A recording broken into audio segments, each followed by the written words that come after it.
Hi, I'm Rocket Roulette, and welcome back to Vampire Therapist. Let's get going with our next couple sessions.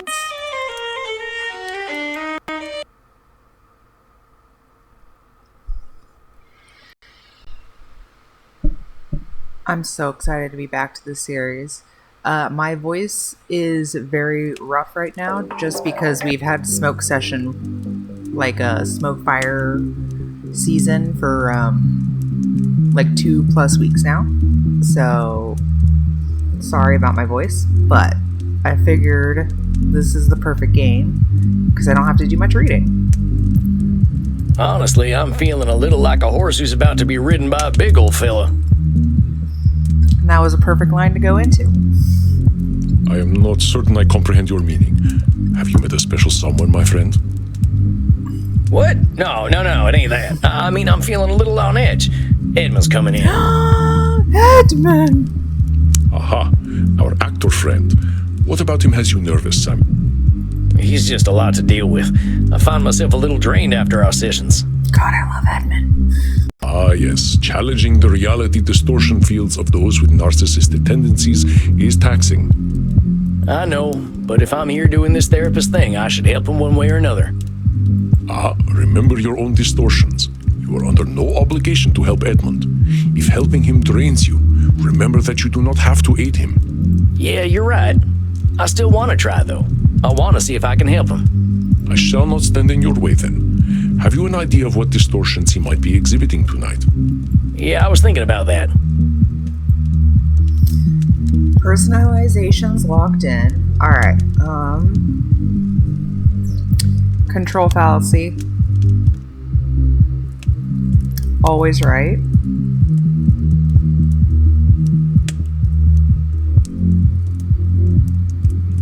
Mind reading.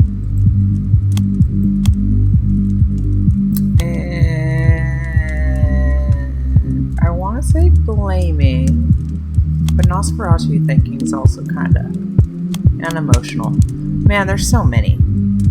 Emotional. Let's do that one. I think that should cover it. I wish you peace and patience, Samuel. Good luck tonight. Thanks, Andy. Thanks, Andy. Edmund, amigo, how's it hanging? Oh, what's up, our little king? To the left and most proudly, my dear boy. It's been a minute. It's been a minute, my boy. How you be? Indeed, tonight I sit before you victorious. Thy gentle prodding hath guided me back to the womb of creation. Oh, nice. Do I want you to spell that out for me?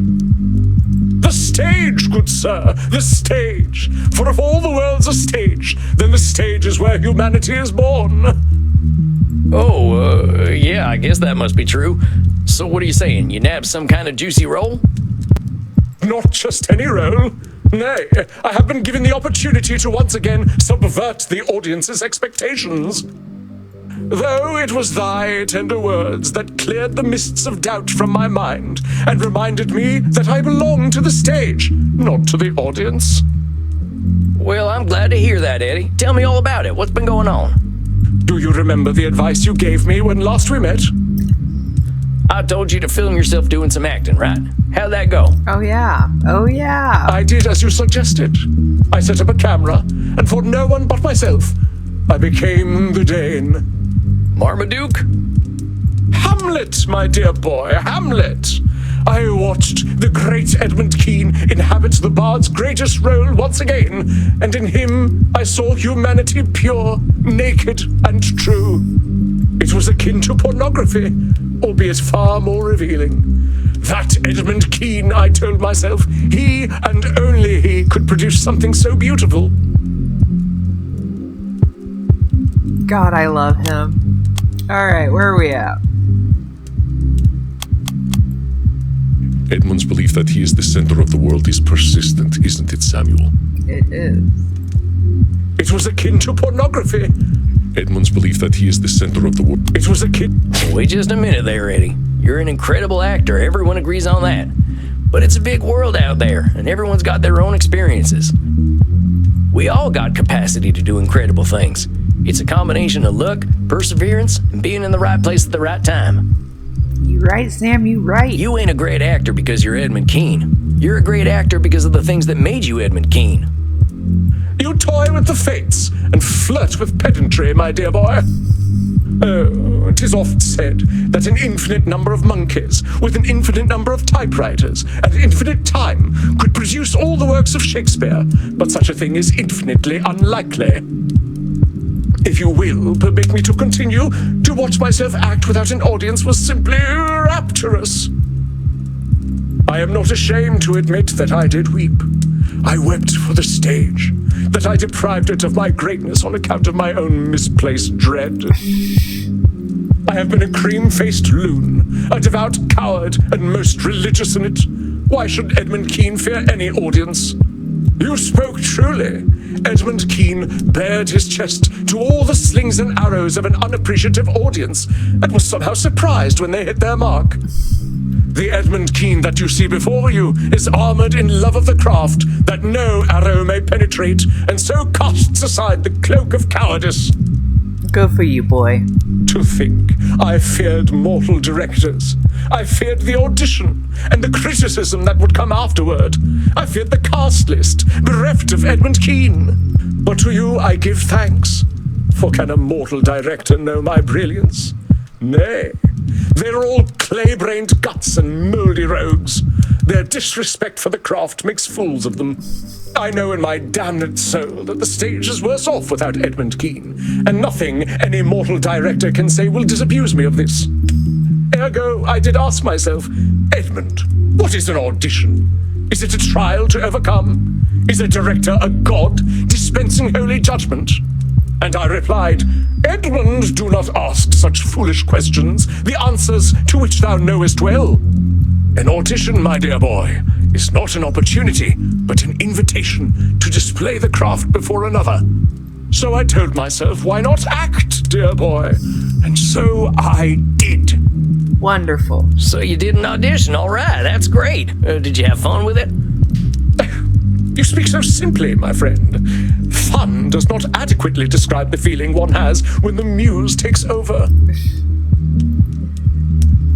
It is transcendence, an affirmation of purpose, to condense humanity within oneself, if only for a moment.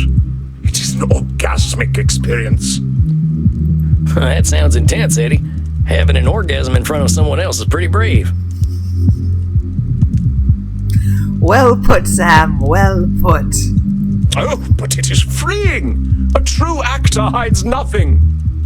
The director, she told me she had never witnessed such a thing in all her years, few as they were. I am certain that she thought to herself, is this Dionysus reborn? Why have the fates graced mine eyes with such depth of the human spirit? So, how do you know she was thinking that, Eddie? Directors usually just thinking about how they can put on a good show, right? Oh, thou sweet babe, how little thou knowest. The poor lady has only seen a parade of mortals cross her door. How could she be prepared for Edmund Keene? Honestly, he's right. Well, maybe she couldn't be. I'm just saying you're going to be a lot more content if you're dealing with truths. If you go into this assuming she thinks you're a god reborn, how are you going to work together? You both got your jobs. Hers is putting on the show, and yours is lighting up the stage. Reading her mind ain't letting her speak it. You must ever play the mirth-destroying ninny, mustn't you? Yes, I could not read her mind, I admit it. Art thou satisfied? It ain't about my satisfaction, Eddie. I'm just making sure you're going into this thing with a clear head. If you must, but allow me to continue. Continue, my sweet boy. This time, my friend, I did not have to wait for a cast list at all. You are looking at a leading man once more. Good job. Congrats. Hey, congratulations, Eddie. That's great. See, I knew you'd get your mojo back if you remembered what made you love the stage in the first place. For this, I am eternally grateful, and indeed, I do have an eternity to be grateful. Now I can already hear the calls resounding through the theater. Keene! Keene! Keene! Give us Keene! You may want to pick a different name. Nonsense! They will say Edmund Keane has returned and be none the wiser as to the accuracy of their statement. So what's the big roll, Eddie? We get to the meat of it, unto the very sinew at last. They say that every story is a circle, that we return whence we came. So it is with me. 'Twas tragedy that made me, tragedy that formed me, tragedy that raised me to glory, and tragedy that shall do so once more. I shall play the part of Pierrot. Pierrot, the clown who cried. Pierrot, the mask of the tragedy that is life. Perfect. That's actually absolutely perfect for you, Edmund. I ain't familiar. I believe you are, though you know a far inferior version, the one made famous by that ludicrous creature Grimaldi. Grimaldi who? Splud, my dear boy. Do you know nothing of late 18th century English theatre? Nope. They must have don't. skipped that subject in frontier school. Grimaldi was the other influential actor in London. But whereas I drew out the soul and laid it bare on stage, Grimaldi, in comparison, was a clown, a jester, a funny man. Grimaldi was an artist, like myself. But where my canvas was the soul, his was the latrine. When I strode upon the stage, my audience saw all the acts of life play out, in all their woe and joy. Oh, but Joey Grimaldi, the great clown himself, could create bottom noises with his armpit.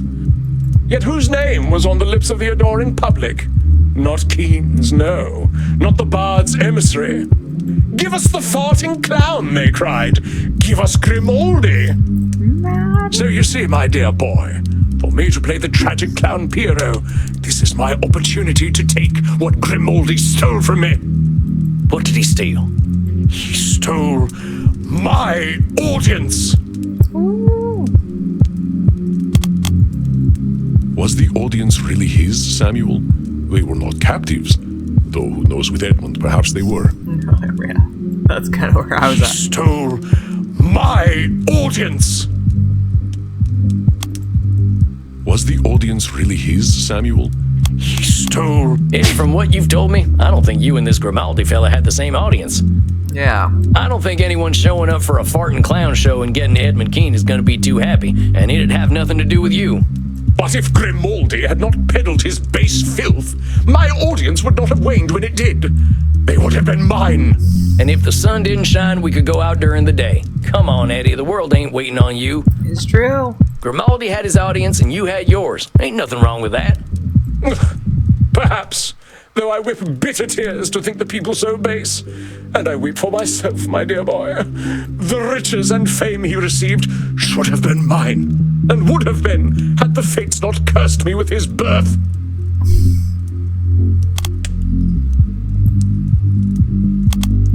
The fates cursed you with Grimaldi's birth? I don't think baby Grimaldi was thinking too much about you, my friend. Well, no, he wasn't. He was 11 years my senior. Yeah. So maybe he was cursed with your birth then. It's true. You delight in making me play the part of the fool, don't you? A little. The point I'm trying to make is that making things about Grimaldi versus Keane ain't doing you any favors. There is some truth in your words. Why should I lower myself to his level? I am no flatulent jester. I am Edmund Keane. Edmund Keane. And mark my words, my boy. I shall cast Joseph Grimaldi from the Thespian Order. When I play Pierrot the Clown, Wikipedia shall forget all about that fool. Perfect. Just a sec there, Eddie. I'm afraid you don't have the power to make Wikipedia forget about anything. Yeah. I mean, I can barely figure out how to use the damn thing. They get stuff wrong all the time, just like any history book. Can't stop that.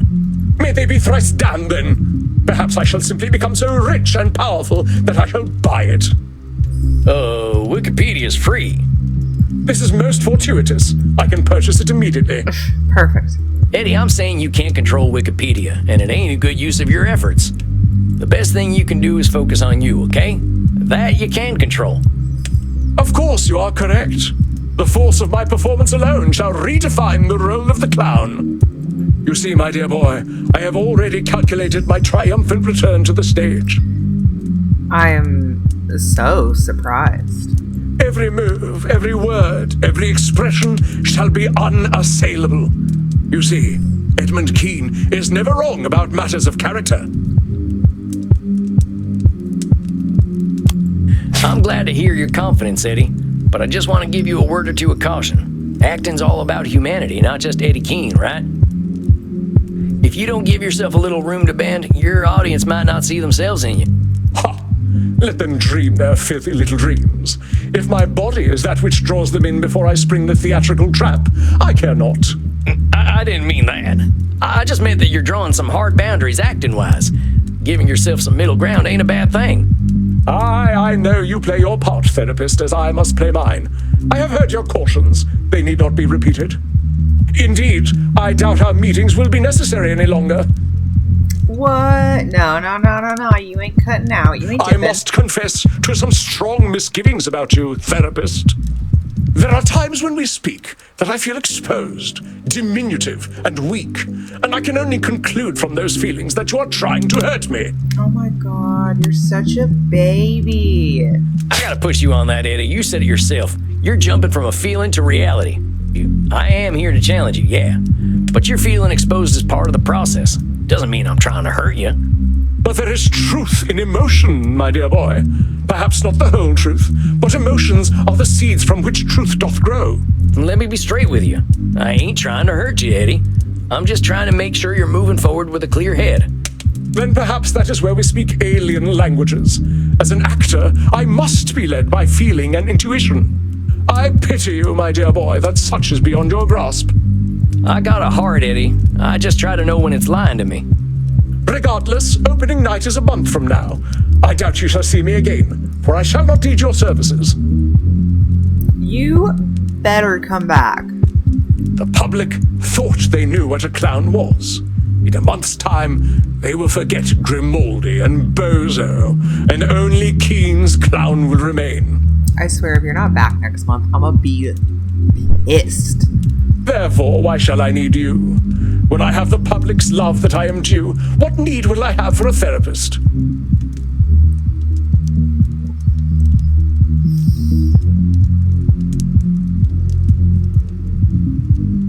You'll need my help to handle all that fame.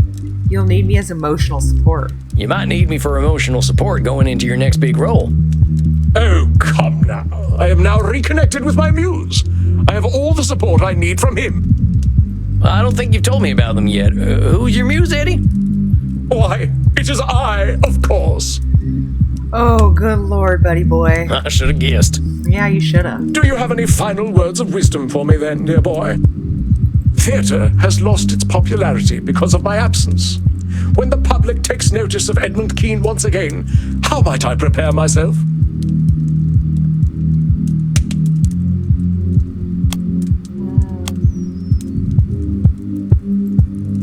Once again, Edmund believes the world is a reflection of himself, but we as individuals are rightly too selfish to regard another so singularly. Theatre has lost its Once again, Edmund believes Theatre has lost its popularity because of my absence. When the public takes notice of Edmund Keene once again, how might I prepare myself? Damn it. Once again, Edmund believes the world is a reflection of himself. Theatre has lost... I just want to remind you, Eddie, that even if you give the greatest performance of all time, people ain't waiting for you. Think about how you felt when you were acting for yourself and not for the audience. Your most important audience member is you, compadre. Ever the nemesis of mirth art thou, Sam Walls. But there is a little wisdom in what you speak. I shall remember Edmund Keene. I suppose, then, that this is goodbye, dear boy. You sure you don't want me to keep your session slot open for next month? There is no need. As you are so eager to help others, please do so, and worry not for Edmund Keene.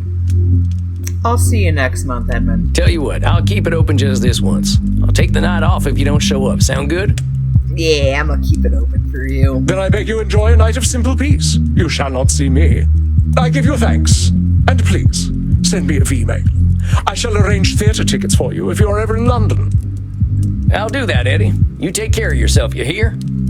I shall be Edmund Keen's greatest advocate. Farewell, therapist. May fortune favor you as it has me. Adios, Eddie. Bye, Eddie. See you next month. Well, Samuel, it seems you are down one client. Yeah, I guess so. If he thinks he doesn't need me, I guess I'm doing something right. You are unsure. I don't know, Andy. I think that fella's got some more work to do, but he ain't ready to do it yet. I believe you are correct, Samuel. I did warn you that this was likely to happen with our dear Edmund Keen. Do not consider it a failure of yours. Remember that we are all on our own journeys, and some of us need a little extra time to reach the next stage of that journey. Or in my case, a few thousand years. We cannot control the mind of any other. Yeah, I suppose that's the way it's gotta be. Go downstairs and have a drink to fate's whimsical turns. It is that which we cannot control that makes the world so rich and interesting. All right, Andy, that sounds good right about now. Go then, my friend. The night awaits. Rest in peace. Rest in peace, Andy.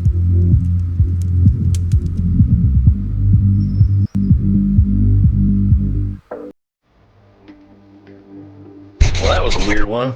I guess it always is with Edmund. Half the time I can't make heads or tails of what that feller's saying. I'll go check in with Crimson and see if she's got any of her wisdom to share. Yeah. How we doing tonight, Crimson? The drinks are flowing and the blood's pumping. Can't ask for more than that. How are you, Sam? Well, I had my first client graduate. They quit therapy today. Congratulations, cowboy. Helped a vampire see the light, huh? How do you feel about it? I swear this fella's just doubling down on the stuff that's making him unbalanced. He thinks he's gonna make the whole world admire him. I'm afraid he ain't nearly born enough for mass appeal. Yeah. Sorry to hear it, Sam. I'm sure he must have gotten something out of talking to you, though. Well, even if not everyone loves what he's doing, at least he's doing what he loves. Yeah. Hey, I'd call that a win, cowboy. Not everyone gets to do what they love. Sounds like you got some feelings about that. All right, I'm gonna let you in on a big, dark secret. Maybe even darker than the fact that I drink blood.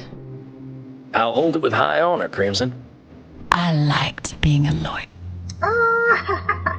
Oh, you're right. Well, that is dark. Oh, shut up. I was good, Sam. I fought the good fight, and I knew case law like the back of my hand. The law just moved too slowly for me in the end, and getting cancer made it seem meaningless. Now, I love this place, and I love Andy, but I know I wasn't born to bartend. Couldn't you practice law in Germany? You try learning German and tell me how it goes, Desperado. For real. Oh, come on, it ain't that hard. I picked up some German already. Ich spreche Deutsch good. Hold me, Maxie. The cowboy is being once again too cute. I believe I shall burst. Our couple's back. Cowboy, come with us and we will teach you how to speak sehr good Deutsch. I think I hear my dinner calling. I'll talk to you later, Crimson. Be gentle with him, you two. For real, he's so delicate. Now we will teach you the German that is most important for you to know. It is important to ask politely when you wish to drink from someone's neck. Tell them, your neck is beautiful. May I drink from it? Ihr Haus ist wunderschön. Darf ich von Ihnen trinken? Now ask Reinhard if he will let you drink from his neck. It is very important to get the declensions correct in German. Ooh, they're all wrong, so that's wonderful.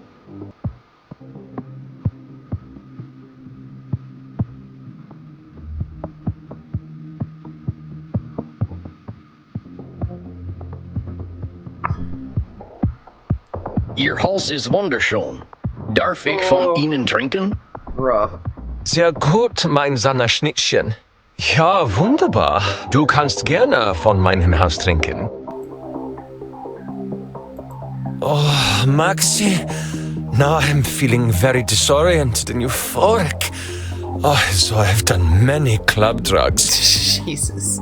I will take you home, Knutkugel. Now what do you say, cowboy? Oh, Dankeschön. Dankeschön, sexy. We must practice together so.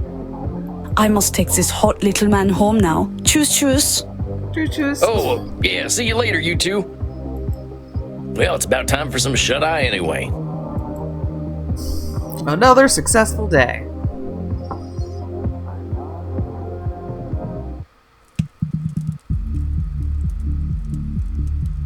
Good evening, Samuel. I believe you are seeing your elder vampire tonight. Oh, yay! My sweet little That's right. glitch I girl. hope she's making some progress. Well, the world sure did a number on that lady. I am hopeful.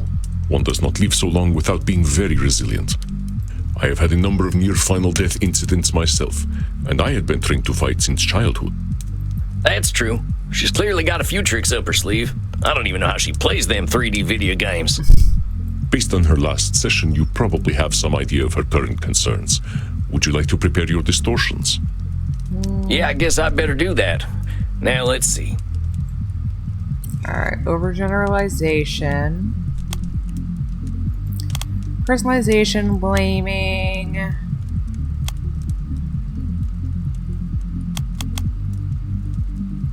Mind reading, and maybe emotional reasoning. All right, I think I've got what I need. Very good, Samuel. I shall leave you. I believe I hear the flapping of ancient wings. Run! Run, Andy! Greetings, my most favorite mouse. Hey, Maddie. Good to see you, matey. How's this month been for you? Oh, it's been ever so tiring. My glitch channel hit 100 million followers, and they are all very hungry for content. What do you mean by content? Is it like making a TV show? No, silly mouse. Do you know how we're hungry for blood all the time? Mortals are like that too, but for content. It means constantly putting up new things on the internet. If they don't get content, they get frightfully bored. I can see why that'd be exhausting. It's alright, silly cowboy. It can be very nice. They're always very excited to see me. And they give me ever so much money. I don't know what to do with it all. Well, sounds to me like you can afford to take a break, huh? Did you take that day off like you promised?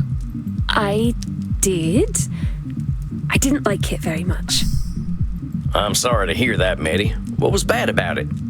It was very quiet. It was just me, alone, with no one to talk to but the voices in my head. And those voices are very unkind. What do they say? They say, Maddie, you're being a very naughty vampire. You should respond to your zealots. You should be planning your content. Yeah, I gotta confess, I got almost no idea what you're talking about. I didn't get much past female. I don't know what I'd do without the internet. I'd probably be a pile of ashes. Or maybe a desiccated, bloodless corpse. I gotta ask, how'd you get so good at all this internet stuff anyway? I can't keep up with all this modern technology. Well, back in the before times, I didn't need the internet very much. I used to live in the wilds where no one knew to look for me. If any silly mortals came to visit me, I would eat them. And if no one came to visit, I could go hunting for them on my own. But now there aren't any wilds. Now there are motorways and nasty machines. Now there are suburbs and shopping centers. So what did you do when the wilds went away? I moved into the city, but I never liked it very much. People were very upset at me for being able to come out only at night. Yeah. They started to whisper that I was a witch. And I know what mortals like to do to witches. Pop goes the eyeball. Okay. Oh, right, yeah. Funny. So, how'd you manage? Well, I found out I could get mortals to do things for me. In exchange for a peek at my naughty bits, and for their miserable little insect lives, they would clean up after all my messes. There you go. Realised that mortals only ever wanted one of two things from me. To kill me, or to do sexual things with me. As long as they think they can have a chance of sexual things, I can control them. Maddie has had many terrible experiences with mortals, but she has not had experiences with all of them. She has a few mistaken assumptions here. realize that mortals only... I think you're shooting fish in a real small barrel there, miss. You're judging mortals based on your experience, but there are about 8 billion of them out there. There are mortals who hate killing and hate sex, or don't even care about either of those things. Some of them just want to watch TV and they're happy with that. Yeah. Those are even more disgusting, because they are cowards and liars. Most of my best friends over the last millennia have been insects. Do you know why, little mouse? Oh, why don't you tell me? Insects never lie. They kill, they eat, and they make babies. Sometimes they eat their babies. They don't pretend to be intelligent and chivalrous. They just are. They never surprise me. That's why I don't let mortals surprise me either. If they were honest, they would eat their babies too. Well, that conversation took a kind of dark turn, but I think I get what you mean about not letting mortals surprise you. You're protecting yourself, and that's a sensible thing to do. That being said, you seem pretty convinced that danger is a sure thing. That's right. If I let myself feel safe, that's when they'll come for me. I know the vampire-phobic persecution Medi has faced, but our feelings of safety, or lack thereof, do not affect reality. That's right. If I let myself feel... I know the vampire-phobic persecution Medi has faced, but our That's right. If I let myself feel safe, that's when they'll come for me.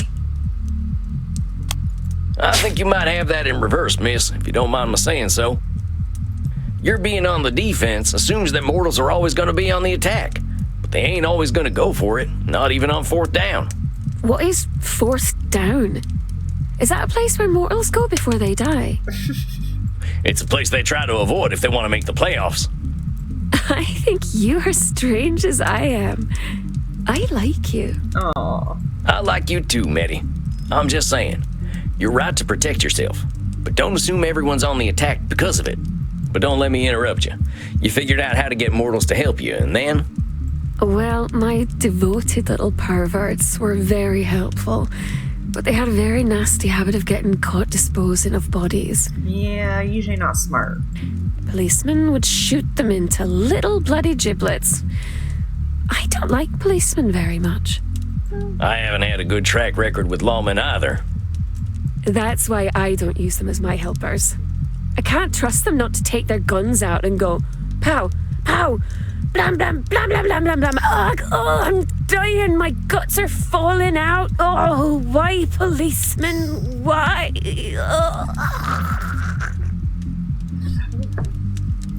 Anyway, if my blood bags died, it would mean I couldn't get a fresh supply of blood without doing very risky things. I realized that the more blood bags I had, the safer I'd be. That's why when I found out about the internet, I knew I had to get online. I guess that makes some kind of sense. Oh, it was so exciting though, little mouse. All of a sudden, I could make people do whatever I wanted without having to leave my flat at all. I had so many fans, and they would disappear, but then they would be replaced by even more, just like insects. It was very easy back then. All you had to do was say you were a girl and the grabby little grubs would come out of their holes. Ah, we want vaginas. So I ain't exactly gonna defend how menfolk act on the internet, but going back to what we were saying before, using these funny labels of yours probably makes it easier to fall into the overgeneralization trap. If you label people on the internet grabby grubs, well, that's all you're gonna find. Know what I mean? Sometimes I think maybe you're a fun vampire. You take all the fun and go... I ain't trying to ruin your fun, Medi. Just asking you to think about the words you use and why you might be using them. But then people realized they could say that they were anything on the internet. It was all like a big game. And what do you suppose I said I was, little mouse? You said you were a dog. You said you were a wizard. You said you were a man. Did you say you were a wizard? Yeah. No, I don't like wizards. Yeah, I guess I don't either. Always cheating at cards. That ain't right. I think you're thinking of magicians, little mouse. I said I was a vampire. Well, that sounds kind of dangerous. I'm surprised you were so open about it after all you've been through.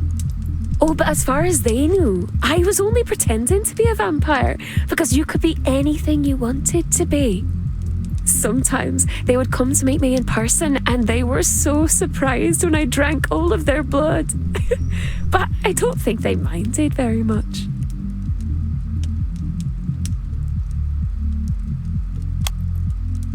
It is difficult to read the mind of a mortal.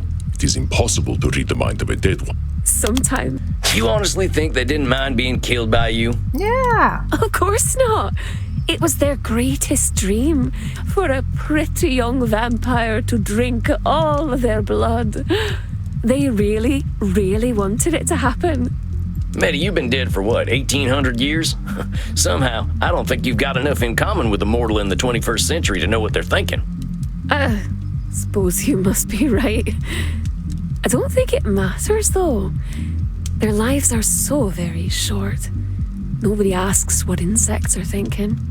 Yeah, but at least you ain't presuming to know what an insect is thinking. Oh, you're a very smart, funny cowboy, man. That's a very good point. It was certainly a much nicer time to be online, though. I think that was my favorite time of the internet. There was a little place there for everyone. Even me. I ran a web ring for vampires. We had our own websites where we would invite people to come let us drink their blood. Is that Vampire Freaks? Was that the site? I suspected some of the others were actual vampires, but even I didn't know. That's what made it so special. We would send V-mails to one another and talk about vampire things. Oh, of course, it was nothing more than silly games. I think for the only time ever in my life, I had a community. Gosh, you actually make it sound pretty nice. Maybe I should get a little more into this internet thing. Oh, I'm sorry. You're too late for that, internet little mouse. It's all gone now. Yeah. Well, dang, what happened? Where did the whole internet go? It went to social media. Face Friend and Gibber and Stumbler and all those. Instead of looking for people like us, we just started asking the entire world to pay attention to us instead. Well, that don't make too much sense to me. Sometimes when I was walking in the deep woods at night, I just used to have a good yell, but I didn't expect nobody to answer. But that silly little mouse. The darkness is always listening, and something will always call back. We just don't know who or what. I'm having a little trouble following. So it sounds like you had a group of people you trusted and then just anyone? That's right. I didn't know who they were. They just started following me. And some of them followed me because they thought I was pretty, and some because they thought I was strange, and some because their friends were following me. Suddenly, I had 1 million mortals who would do anything I wanted them to do and believe whatever I wanted them to believe. Creepy. It's easy, you know, little mouse. They want to be controlled, and I can control them all. They want to be controlled? How do you know that? They live such short, confused lives, full of uncertainty.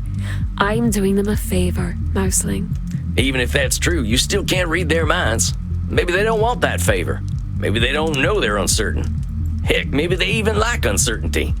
Oh, silly cowboy. They don't know what they want or don't want. The only problem is that I have so many of them to take care of. The problem with having so many followers is that I have to feed them so much content. Even just playing video games all the time can be a lot of work. And you said that taking that break didn't do much for you, huh? You were just thinking about all the work you have to do for your followers? That's right. It sounds like you might have a bit of an addiction, Betty. I gotta question whether having all these followers is a good thing for you. Having friends is nice, but these fans and zealots, well, it sounds like you've taken on a big task. It is. But I can't help that they're so very needy. If they weren't so hungry all the time, I wouldn't have to feed them. Medi is a participant in the relationship she has with her followers. That cannot be denied, Samuel. It is. But I can't help that they're so very needy. Medi is a participant in... It is. But I can't help that they're so very needy. Medi, I gotta say, you gotta take on some of the burden of this decision to feed all those fans of yours. Feeding them ain't your responsibility, you know. They can beg and whine all they like. You don't need to do a damn thing you don't want to do. And they don't need you as much as they think. Some of them say that I'm codependent. Well, I think those might be the ones who actually give a damn about you. Ugh, I don't know. At least there are some that need a little less attention. It's the zealots who are the most demanding. Remind me again, who are these zealots? From my Only Zealots page. The website where I show my breasts and vulva. Oh yeah, that one. Don't be scared, little mouse.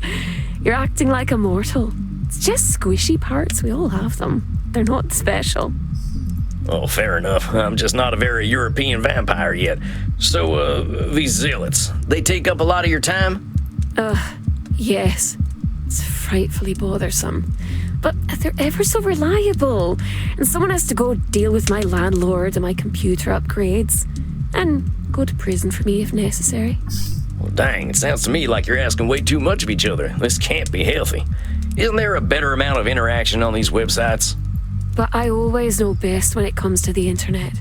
I have more followers than just about anyone, little mouse. There's something more, though, about the internet and how it works. It's a secret, though. Can you keep a secret, little mouse? Nothing you say leaves this room. Well, the secret is that the internet is changing. Because of me.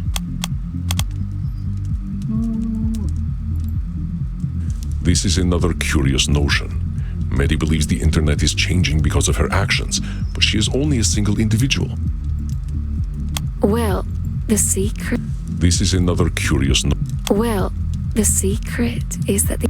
Medi, I know you've got a lot of followers, but the internet changing to fit you? That's a lot to swallow.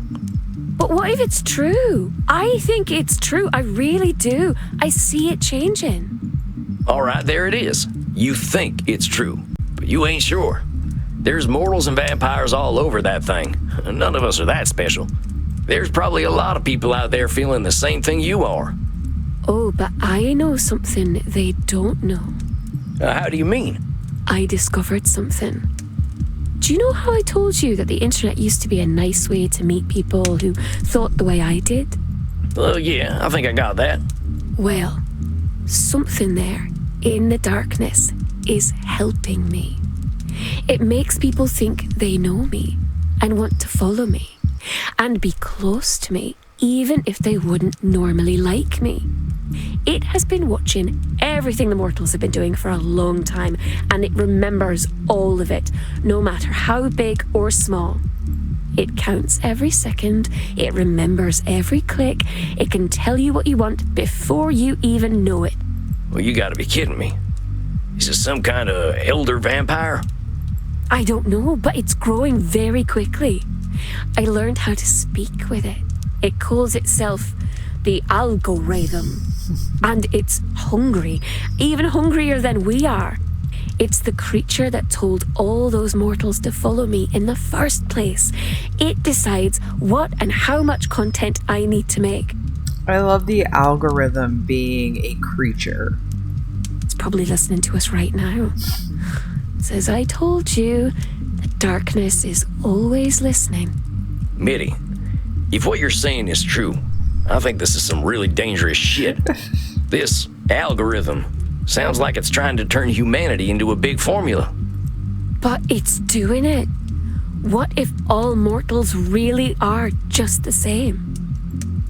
Medi has forgotten her mortality if she believes mortals are all the same. It is a sad commonality in elder vampires, unfortunately. But it's doing it. What if all mortals really are just the same? Medi, I don't think that's true. You said it yourself.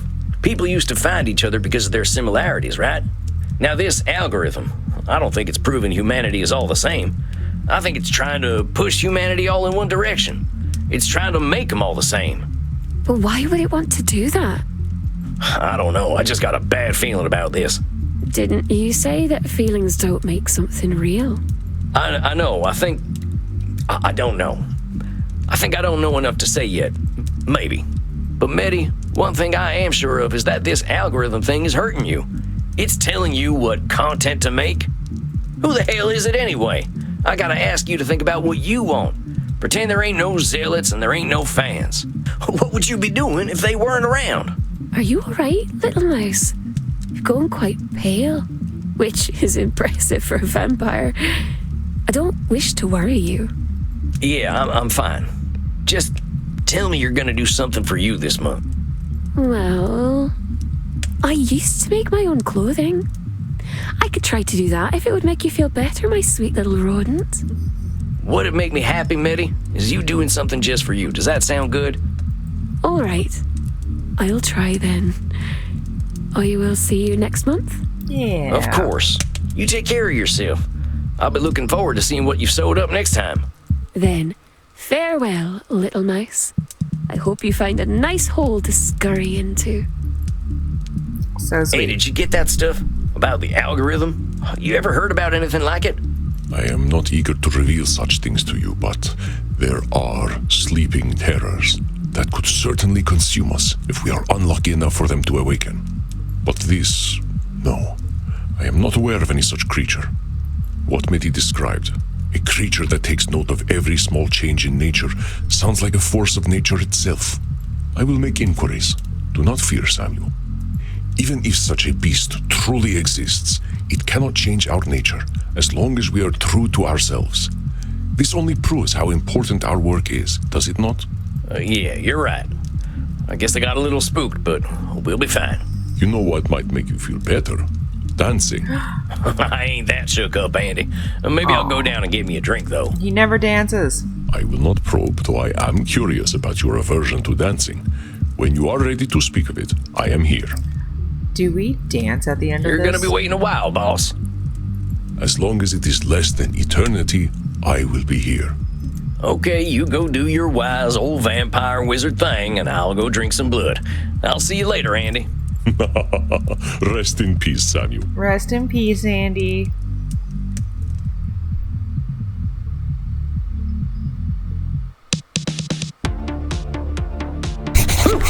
Another night, another soul canceled. Can't believe someone as old as Medi's letting anyone control her. I guess some problems don't disappear no matter how old we get.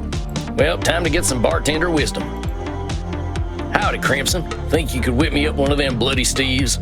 Sure thing, cowboy. Tough night at the office. Oh, just got some of them existential questions lingering on my mind. Can you believe someone can be 1,800 years old and still let society tell them what to do? I can believe it. Folks can get real uncomfortable when someone shows up and does things differently. Well, no kidding, my client's a weird one, but I think that's what makes her special. Just wish she saw it the same way. Think you're making some headway, Chief? How's your session go? I think we were well. I'm getting somewhere with her, slowly but surely. She does a lot for other people, but not a lot for herself. Now that makes her real popular, but I think she's realizing that popularity ain't what it's cracked up to be. She's got her own strengths, and I hope she'll lean on them. You're a rare one, Sam. I get where she's coming from.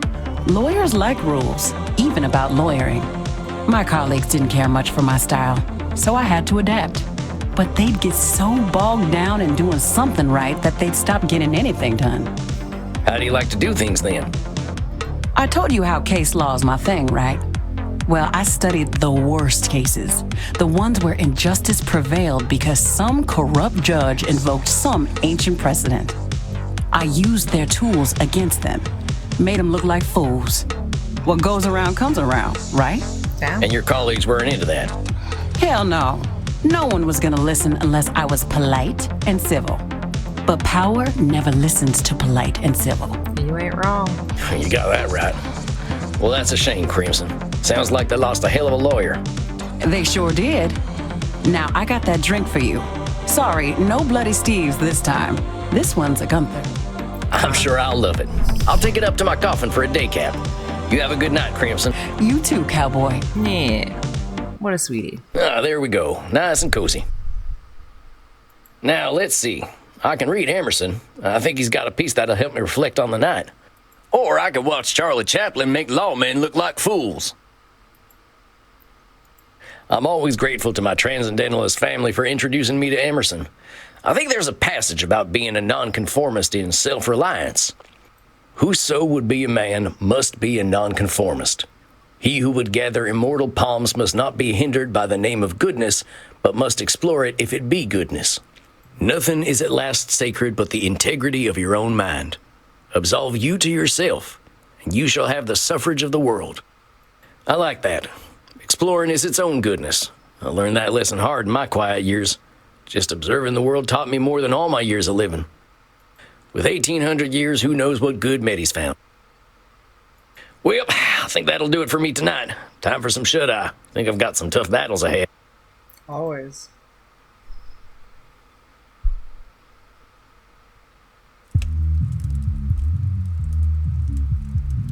There he is, Samuel Walls, vampire therapist extraordinaire. How are you feeling tonight? All right, with that, we'll end this episode. And thank you for tuning in again. And next one, we'll continue our sessions. I think I'm continuing Sam's session, and then we'll go to clients. So, yeah, see you there. Have a good one. Bye.